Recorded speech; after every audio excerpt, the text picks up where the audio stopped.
कि चाय से शुरू हुई थी सरकार और गाय पे अटक गई और विकास की मौसी 10 साल में रास्ते में भटक गई। गाय हमारी माता है पर माँ की रक्षा करना इन्हें नहीं आता है। शाबाश। संसद में सागरिका घोष ने प्रधानमंत्री नरेंद्र मोदी की सरकार पर तीखे हमले करते हुए कई महत्वपूर्ण मुद्दे उठाए हैं। उन्होंने कहा है कि सरकार की शुरुआत चाय से हुई थी लेकिन अब गाय पर आकर अटक गई। विकास की मौसी पिछले 10 सालों में रास्ते में भटक गई। घोष ने गौरक्षा की आड़ में सरकार की विफलताओं पर भी निशाना साधा है और कहा है कि सरकार गाय को माता मानती है लेकिन उनकी रक्षा करना ये नहीं जानती। घोष ने कहा कि पिछले 10 सालों में लगभग 1,12,000 किसानों ने आत्महत्या कर ली, जो कि दर्शाता है कि सरकार किसानों की समस्याओं को हल करने में असफल रही। उन्होंने एनसीआरबी की रिपोर्ट का हवाला देते हुए कहा कि हर दिन औसतन 30 किसान आत्महत्या कर रहे हैं।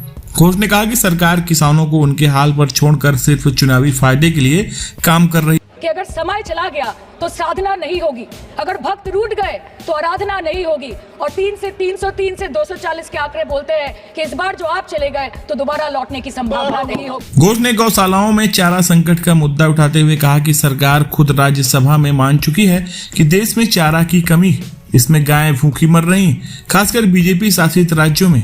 उन्होंने सरकार की विफलताओं पर तीखा प्रहार करते हुए कहा है कि पहले तो चारा मिलता नहीं है और अगर मिलता भी है तो इतना महंगा कि किसान खरीद नहीं सकते। सागरिका घोष ने जीएसटी के मुद्दे पर भी सरकार की आलोचना की। उन्होंने कहा कि आम आदमी के दूध, दही, छाछ और पनीर पर 5% जीएसटी, जबकि क्रीम, मक्खन और घी पर 12% जीएसटी लगाई गई। वहीं हीरो पर केवल 1% की जीएसटी है। घोष ने सवाल उठाया कि सरकार उन लोगों को राहत नहीं देती है जो विदेश में मिल्क शेक और लाटे का मजा लेते हैं, लेकिन आम आदमी को 2 पैकेट दूध खरीदने पर पहले 10 बार सोचना पड़ता है।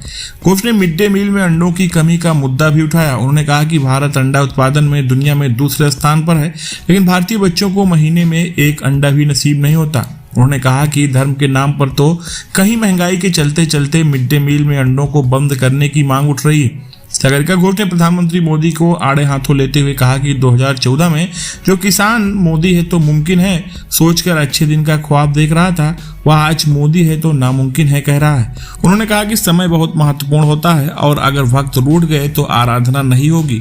घोष ने संकेत दिया कि अगर इस बार बीजेपी चली गई तो दोबारा लौटने की संभावना नहीं होगी। सागरिका घोष के इस भाषण में प्रधानमंत्री मोदी की सरकार की हवा टाइट कर दी है और उनकी प्रशंसा की जा रही है कि उन्होंने इतनी बेबाकी से जनता की समस्याओं को सामने रखा है। दोस्तों, सांसद सागरिका घोष के वायरल हो रहे इस वीडियो पर आप क्या कुछ सोचते हैं? आप अपनी राय कमेंट में साझा करें। धन्यवाद।